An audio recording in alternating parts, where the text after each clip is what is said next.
La semana en RCR. Actualidad, entrevistas, comentarios del acontecer nacional e internacional en la semana de RCR TV. Herbert Cuba García, él es médico especialista en política de salud y analista en temas políticos, comentarista habitual en el portal de opinión El Montonero, que dirige nuestro buen amigo Víctor Andrés Ponce. Qué gusto saludarlo, doctor Herbert Cuba, muy amable como siempre. Muy buenos días, señor José Hernández, y un saludo a través suyo a todo el país. Usted esta semana ha escrito el debate sobre elecciones en la pandemia, que es interesante, que es un tema que vamos a abordar más adelante. Me gustaría echarle una mirada a un tema que no está alejado de la política porque forma parte de las decisiones que tiene que tomar un gobierno, ¿no? Como es la seguridad ciudadana, ¿no? Y en realidad, día a día somos testigos de la forma como ya somos un país inseguro, ¿no? Entonces, ¿cómo está analizando usted este tema, ¿no? El tema del gota a gota, lo ocurrido recientemente con este propietario de un chifa en Villa El Salvador, ¿no? Todos estos temas parece ser que no tienen una prioridad en la agenda del día a día. Mire, aquí hay un problema muy amplio, grande, de decisiones, de la forma como se toman las decisiones políticas.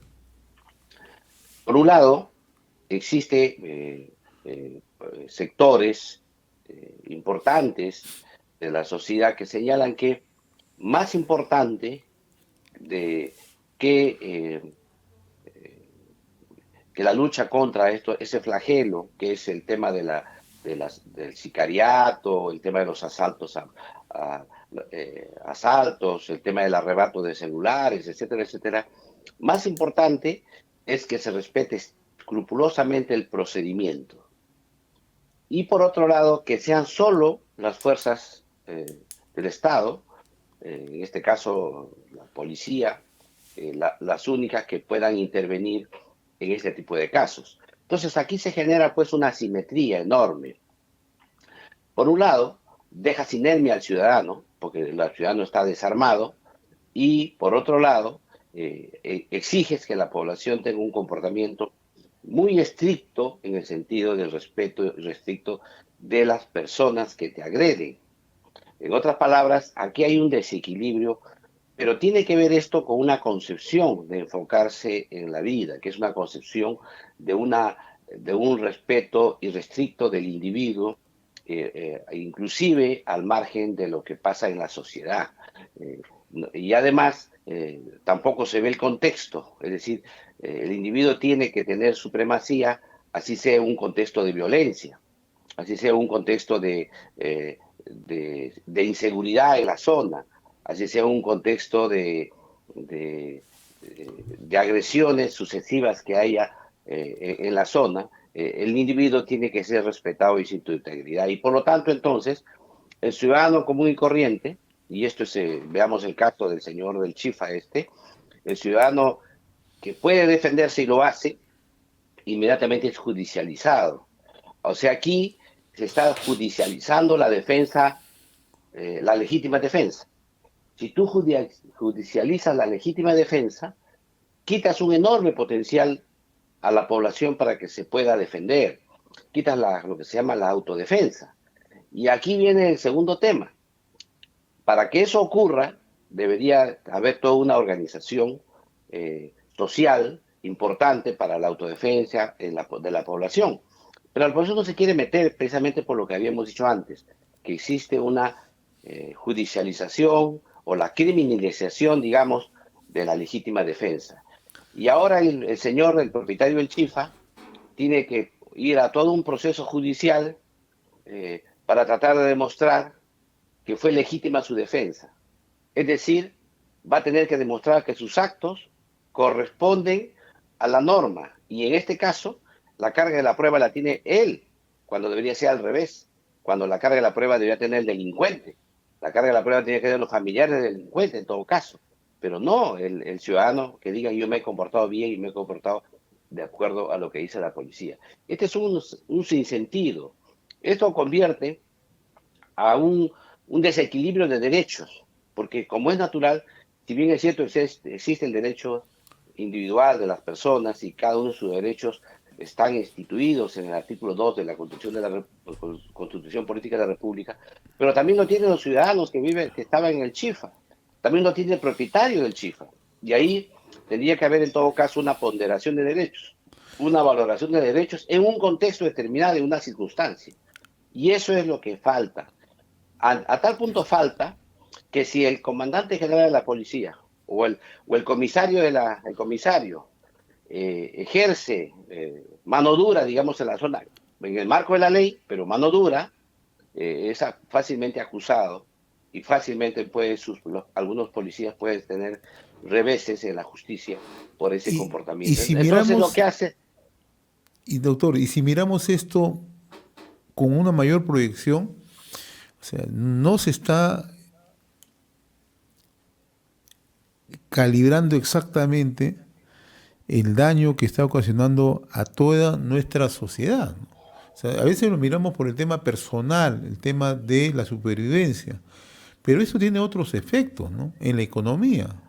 Eso tiene unos efectos en la vida diaria de las personas. Tiene efectos también en la mirada internacional. Somos un país inseguro, o sea, para el turismo, para muchas cosas. Entonces, lo que usted decía, esto debe formar parte de una política, pero lo hemos descuidado. De tal forma que hoy quien quiera hacer un pequeño emprendimiento lo hace pensando, y luego qué puede ocurrir si tengo éxito, me van a extorsionar, no me van a extorsionar, me van a seguir, ¿no? Y esto no es nuevo. Hace mucho tiempo esto arrancó, usted recuerda, con las famosas calcomanías en Trujillo, ¿no? Claro, claro. Colocaban las calcomanías, ¿no? Que era lo que decían un pasaporte de seguridad. La delincuencia decía, tú estás seguro con esto. Mire ese término que acuñaban, ¿no? Pero eso ha ido avanzando y nadie le ha hecho caso en los últimos años, ¿no? Y ahora ya tenemos redes criminales, ¿no? Ya tenemos el gota a gota que está todos los días de manera insospechada en todos lugares. Aquí lo que se impone es un debate sobre la concepción que se tiene para emprender esta lucha contra el flagelo, contra la seguridad ciudadana. O sea, esto tiene que ponerse de acuerdo la sociedad, porque tal como están las cosas, con esta concepción individualista, con esta concepción de que el individuo tiene que ser el agresor, es protegido en todos los extremos, y es correcto, porque es un ciudadano común y corriente. Sin embargo, el que lo hace en legítima defensa no puede ser criminalizado ni judicializado, porque estamos en una situación de organización de la población. O sea, la población tiene que organizarse. Vamos a suponer que una cuadra se ha organizado. Una cuadra está organizadita, todos tienen un pito, tocan el pito, todos salen a la calle. ¿Qué hacen con el delincuente? Lo capturan, ¿y qué hacen con él? ¿Qué va a pasar? Ese señor, ¿qué cosa ha robado? Nada, intentó entrar a la casa. Entonces suéltelo, pues, si no ha robado. Una vez que entra, dice, ¿a quién te robó? A ti. ¿Qué pasó? Inmediatamente el delincuente dice, no, me agredieron, me cortaron, me hicieron esto, me hicieron lo otro. Ah, si ¿quién te hizo? Él me hizo. Ya, juicio. Entonces, esos temas generan sociedades inermes. Y lo que le voy a comentar aquí no ha ocurrido en el Perú, pero le voy a contar lo que ocurrió en Europa, en Suecia, por ejemplo. En Suecia, cuando aparecieron unos vándalos, sobre todo de algunos países árabes que han inmigrado a esos países, a Europa, cuando fue esta masiva inmigración, venían ellos organizados que agredían mujeres por la calle, agredían gente, no pasaba nada. La policía, cuando los quería enfrentar, no podía enfrentarlos porque no podía usar armas. Incendiaron una ciudad en el sur de Suecia, que es incendiaron la ciudad. Entonces, en la ciudad de Malmö, la incendiaron. Entonces, produjeron incendios, agredieron iglesias. Entonces, ¿cuándo ocurre esto? Cuando tú has llegado a un estado en que la sociedad no comprende que no puedes criminalizar y judicializar la legítima defensa. No puedes hacer eso. Y ahí no vale el tema de la proporción de armas, ni mucho menos, porque el propietario del Chifa ese día no podía saber qué armas tenía pues el delincuente que se atreve a hacer eso. O sea, tú no puedes estar mirando qué armas tienes, no le puedes preguntar qué armas tienes para usar yo del misma, de la misma categoría de armas, etcétera, etcétera. Tú simplemente te defiendes. Y este es un tema que, como existe este vacío en el entendimiento de la población, hace que ningún policía, y es más, los policías están ahí y miran a la esquina cuando hay un asalto, se hacen a un lado, etcétera. ¿Por qué? Porque no quieren intervenir, porque esa intervención les va a traer serias consecuencias a nivel Y otro fiscalía y tema, poder judicial. doctor Cuba, ¿no? Para pasar ya a otro tema que tiene ya más de contexto político, ¿no? Todas estas redes criminales tienen un aparato de defensa. ¿Qué son los aparatos de defensa? O sea, cuando uno lee un poco lo que ha pasado en Colombia, lo que ha pasado en México, donde estas redes criminales asentaron pues, sus modalidades delictivas, lo que ahora hacen es, ya tienen equipos de abogados que inmediatamente salen en su defensa cuando ocurren estos hechos delictivos. Y esto no es nuevo en el Perú. No, no, no, Se no. conoce, se sabe, pero actúan. Mire, yo tengo la experiencia más simple por la medicina. ¿Ya? Cuando llegaba al Hospital 2 de Mayo, yo ¿Ya? hacía guardias en el Hospital 2 de Mayo. Llegamos al Hospital 2 de Mayo, llegaba el asaltado ¿Ya? y también llegaba el delincuente, porque cuando ha habido una gresca, Balacera. digamos, ¿Ya? la balacera. Entonces llegaba el asaltado quejándose porque le habían arrebatado, estaba alterado, tenía por ahí. Y el asaltante llegaba porque la policía lo capturó por cualquier Claro. motivo, con una bala en la pierna, etcétera. Toda la acción del establecimiento era para, en primer lugar, le dar atención al delincuente.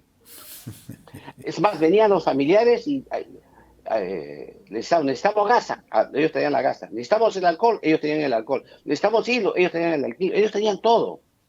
Y el transeúnte no tenía nada, no podía, como le decían, como se dice en la jerga médica, no podían completar su kit quirúrgico, les faltaba el recurso, no podían. Sí, Y entonces claro. había que hacer el trámite, hay que ir a que el trámite, a que te tramite el CIS, etcétera, para que te den. Mientras el delincuente ya estaba operado en su cama, estaba tranquilo, sin ningún inconveniente. Esto, que es correcto desde el punto de vista médico, es correcto. Evidentemente el médico no puede hacer dilucidar a quién atender primero u otro, porque es obvio que ambos son seres humanos. Esto es también para los médicos. Pero esta forma de interpretar las cosas, hace finalmente que tengamos una sociedad en su defensa, la seguridad interna, una democracia, alguna vez dijo Alan García, una democracia boba. No podemos ser una democracia boba. Existe fuerza del orden, pero las fuerzas del orden no pueden y no alcanzan para poder defender todo el territorio nacional. Su capacidad de respuesta requiere el apoyo masivo de la ciudadanía. Pero la ciudadanía, para hacerlo, requiere garantías que su ingreso en la defensa y la seguridad ciudadana no signifique luego una judicialización de su legítima defensa o una criminalización de la legítima defensa. Al contrario, tenemos que hacer que esto, al margen del debate si debe usar o no armas, este es otro debate que se puede llevar a cabo, porque la cosa se va por ahí. Lo que quiere es darle arma a la población. No es por ahí el tema es qué hacemos cuando un ciudadano se defiende legítimamente. ¿Qué hacemos con él? Y acuérdese usted algo que es impactante. ¿Se acuerda usted cuando un venezolano fue al grifo, compró su gasolina, regresó, le echó gasolina a la mujer, le prendió fuego y se fue caminando y ningún ciudadano lo detuvo? A pesar de que en la ley se habla del arresto ciudadano.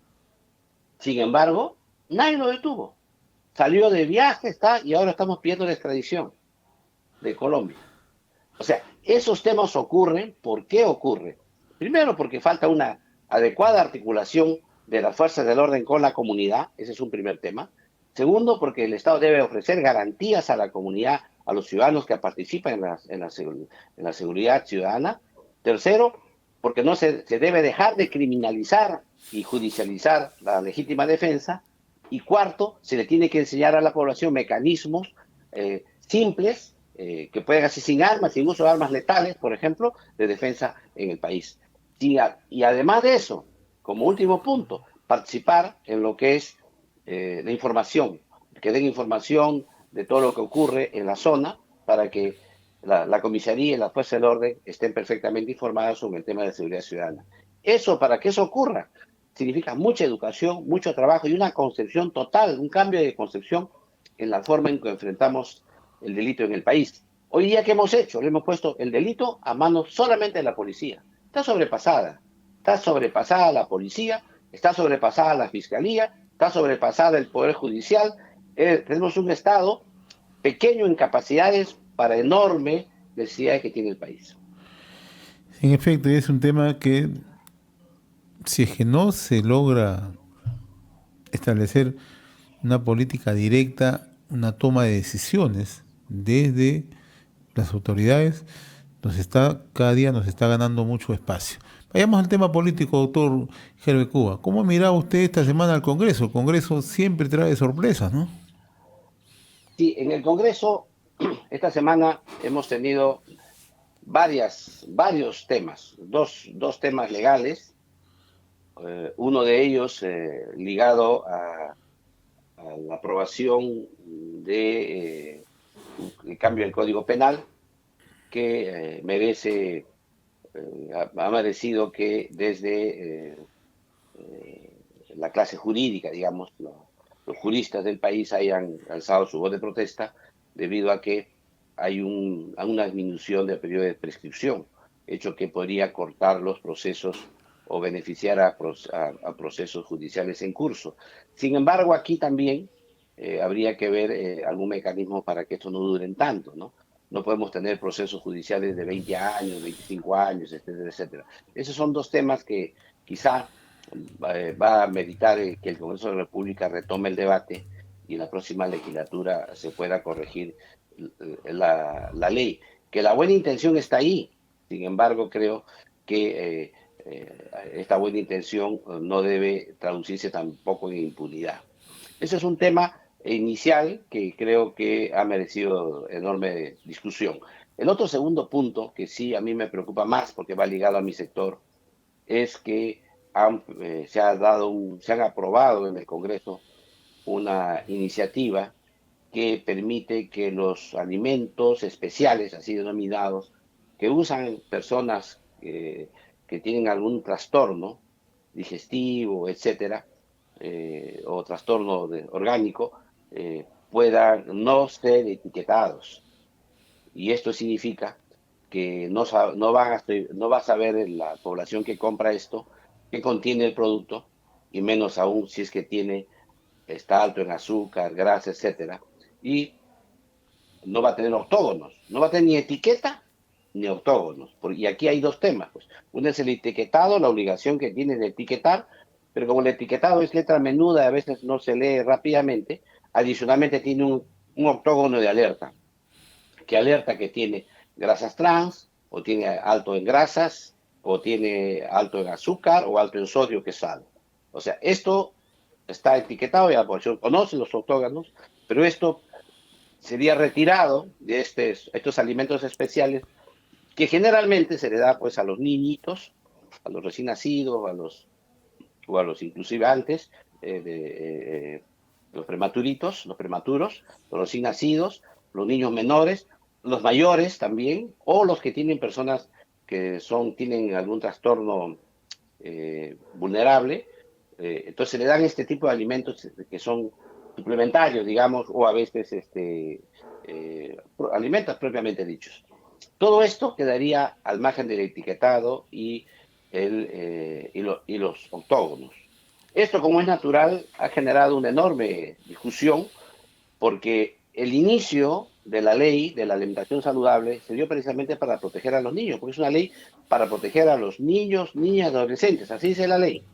Por lo tanto, esta modificación que va a tener una mayor incidencia, especialmente en los niños más pequeñitos, creo que es un tema que el Congreso ha debido meditar más, sobre todo la Comisión de Salud, que es el ente especializado, debió bloquear esta iniciativa y llevar a un debate mayor para decir que, primero, que no se puede generar excepciones sobre todo en aquella población que es altamente vulnerable.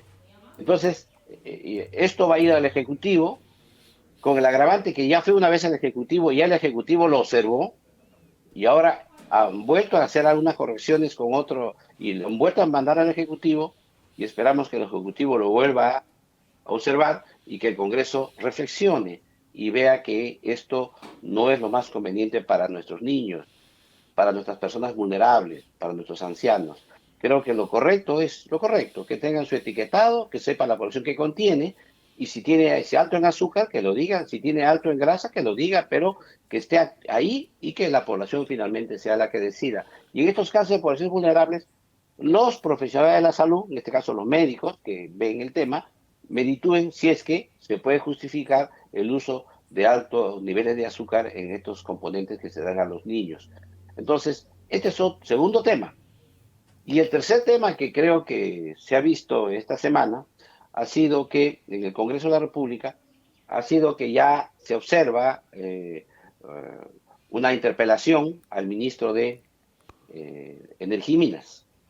Se ha planteado una interpelación porque supuestamente no habría considerado su hoja de vida algunas sanciones administrativas que tuvo en el sector y por ahí se le ha vinculado con algunas visitas que se han tenido con el expresidente Castillo, etcétera, y tendrá que ir al Congreso de la República el 8 de junio para que pueda responder las preguntas del pliego interpelatorio.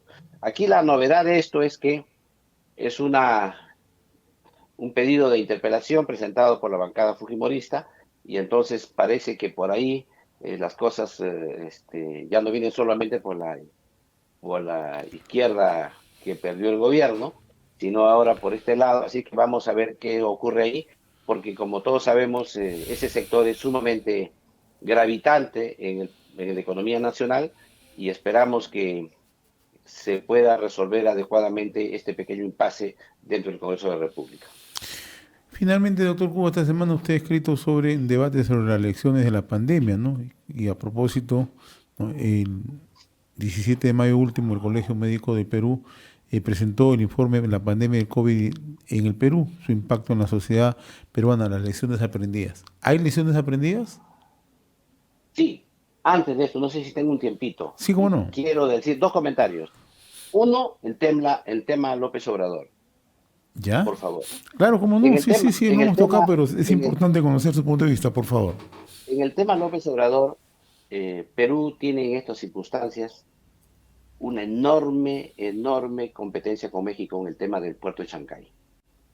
Todos sabemos que en el Perú existen 15 puertos, que son megapuertos, 14 puertos son en realidad megapuertos, 12 están en la propia China, uno en Estados Unidos, en la costa del Pacífico, y otro en México, en la costa del Pacífico. Ahora vamos a tener nuestro puerto en Chancay.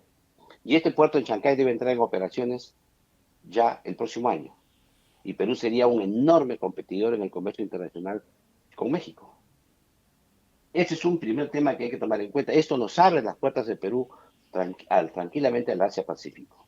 En consecuencia, aquí hay dos cosas que hacer. Primero, evitar patear el tablero en la Alianza del Pacífico. Es decir, señalar que hay críticas, hay desavenencias dentro de los gobiernos, lo que sea, pero el tema económico y la Alianza del Pacífico debe ir por cuerdas separadas. Y segundo, el tema quizá más importante, que el Perú ya es el presidente de facto de la Alianza del Pacífico porque está en el convenio, está en el contrato, está en el tratado. Por lo tanto, el Perú debería, sin hacer mayor escándalo, seguir llevando las riendas del tema hasta diciembre, es cuando va a recibir Chile por conducto regular ya la entrega de la alianza por tempore. Lo que sí que debe quedar claro, tal como lo ha hecho el Congreso de la República del Perú, sentar nuestra posición de rechazo al injerencismo que tiene el presidente López Obrador, porque no dicen la verdad completa, no dicen que hubo un golpe de Estado, ¿no es cierto?, fallido, es verdad, un arresto de la fiscal de la Nación, intervención del Tribunal Constitucional, Fiscalía, Poder Judicial, etcétera, un golpe en toda regla, un cuartelazo típico. Sin embargo, ellos no ven eso, solamente ven lo que quieren ver, ahí hay una distorsión de la realidad, y por lo tanto creo que es justo que el Perú se defienda, y en ese sentido hay que comprender que también el gobierno mexicano, cuando funcione el puerto de Chancay, y Perú se convierte en un hub en América Latina, la situación de México va a ser más relativa de lo que es el día de hoy, porque hoy día sí, por ahí entran todas las mercaderías del Asia que vienen a América Latina. Entonces ese es un tema sumamente importante desde el punto de vista de la competencia comercial.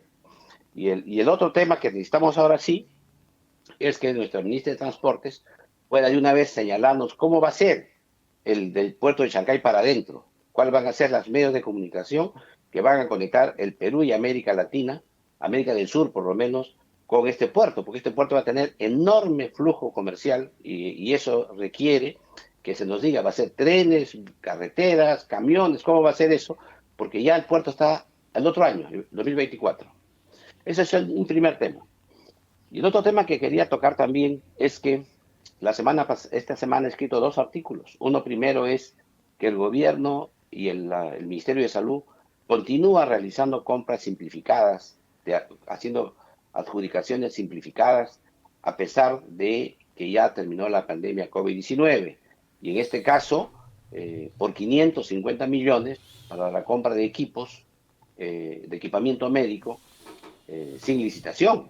Esto no son 500.000 soles o 100.000 soles, no, son 550 millones que vía un decreto de urgencia que ha emitido la semana pasada, que debido a que supuestamente no han podido los funcionarios del MINSA recorrer algunos hospitales para saber en qué ambientes, en qué espacios estarían estos equipos a comprar, se han retardado en hacer la compra y como no quieren que el dinero se devuelva a la caja fiscal, han solicitado un decreto de urgencia y se ha sido otorgado, ha sido promovido el decreto de urgencia que permite que el Ministerio de Salud, la unidad ejecutora del Ministerio de Salud, la 011, pueda hacer una compra masiva de equipos por 550 millones de soles. Esto es un problema muy serio porque ya hemos visto durante la pandemia qué es lo que ha sucedido en muchas oportunidades cuando este tipo de compras ocurre. Y aquí se lleva el dicho, en arca abierta hasta el justo peca. Y el otro tema que hemos tratado también esta semana es las lecciones aprendidas de la pandemia. Y en este caso me he referido a un texto, un libro, un informe que ha presentado el Colegio Médico del Perú a través de un foro que hubo ahí, y me he referido a una ponencia que hubo en esos foros, y he debatido, o discutido, analizado, criticado un informe que hizo un médico que tuvo un rol muy importante en esta pandemia, en la época desde el presidente Sagasti, Castillo y el anterior, y Vizcarra, etcétera. Él siempre está conectado con el Ministerio de Economía y Finanzas. Entonces he querido ver cuál era la visión que se tenía en ese momento. Y lo que he observado es que en realidad ha habido una justificación solamente a 3 aspectos. Uno, a justificar que se tomaron decisiones tardías en el Perú porque no se hizo un buen estudio, un correlato entre las causas de muertes del mes de febrero, que había un incremento de muertes. ¿Esto qué quiere decir?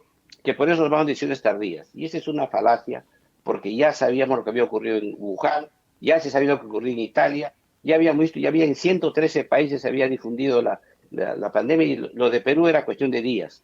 Y en ese instante el gobierno no atinó a tomar ninguna medida. Es más, nos convertimos en exportadores de mascarillas, etcétera.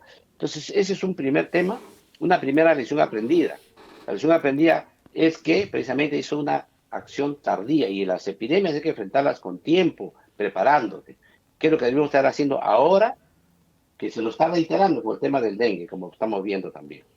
La segunda lección aprendida es que todos sabemos que el tema de las pruebas rápidas o llamadas serológicas fue un gran debate para la lucha con la epidemia en el Perú porque se usó para detección de la enfermedad en las personas, cuando eso no se puede. Ahí se decía claramente que debe haber pruebas moleculares. Y hay un gran debate, pruebas moleculares, pruebas rápidas.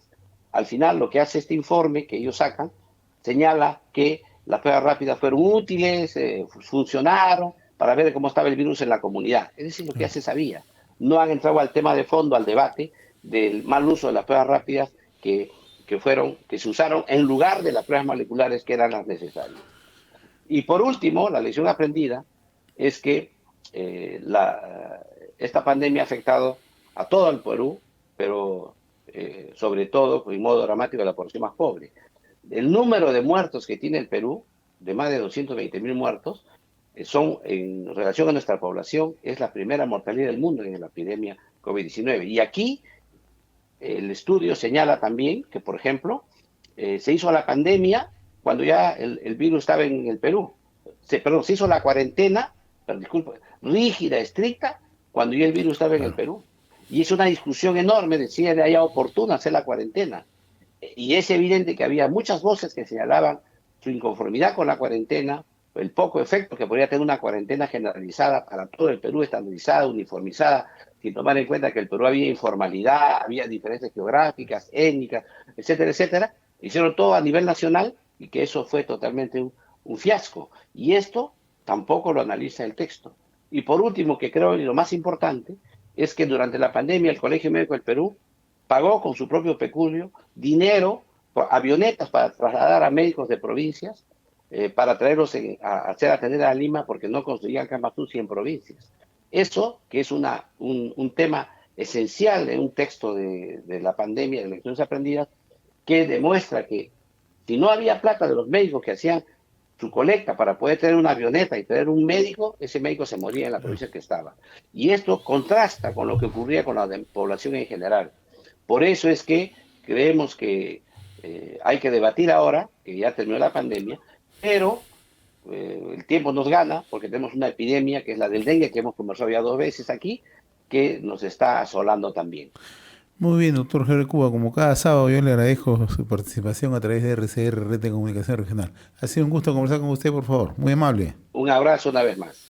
Hemos presentado La Semana en RCR TV. A través del canal 796 de Cable Más.